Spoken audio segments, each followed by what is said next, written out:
Well, this is the fun part of this stage of your career now, because like if you do go, let's say Glory Kickboxing, they tell it to you up front, I think, on what it would be, or especially if we're doing boxing, Frank, and this is something I've always kind of talked to Frank about when he was sparring Berman Stavern and people like Marco Hook is, if we did it right, not so much the way Conor's doing it, but if we did it right and it was proven even off of one fight, I say we just call out Tyson Fury. What do you think about that? Especially with Tyson. Here's my point to it, Frank. Tyson Fury's coming out of rehab.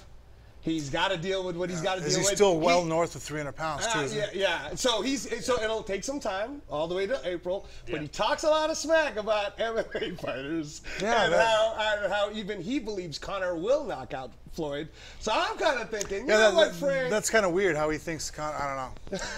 So, but what do you think of that? You've seen Tyson Fury fight before. You saw him fighting Klitschko and stuff. Is that a matchup you could see yourself doing a boxing match with? Yeah, I think that's a much. As far as winnable fights, technique-wise, and knowing my strengths and weaknesses in a boxing match, I feel very confident against a Tyson Fury.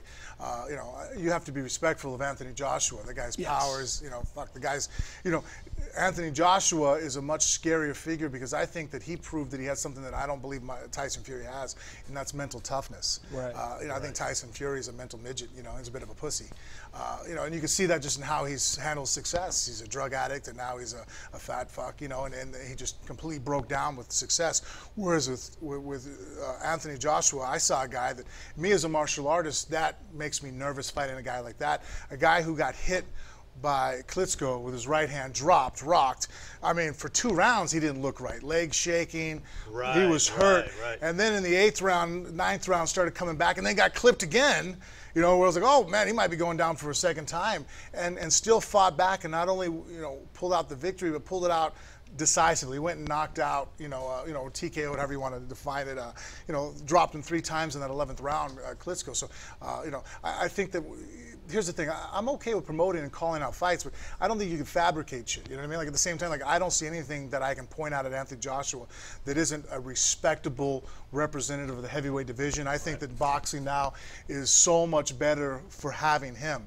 Now, Tyson Fury, I don't know, all that I just said, just flip it on its ass, complete opposite. I think that, I would love to go ahead and have an opportunity to smash him. And it'd be great if he really thinks MMA fighters are that bad. We could split it 1 for 1, I'll do a boxing match. We'll even go first, we could do boxing. And then 3 months later, go ahead and let me go ahead and break his arms,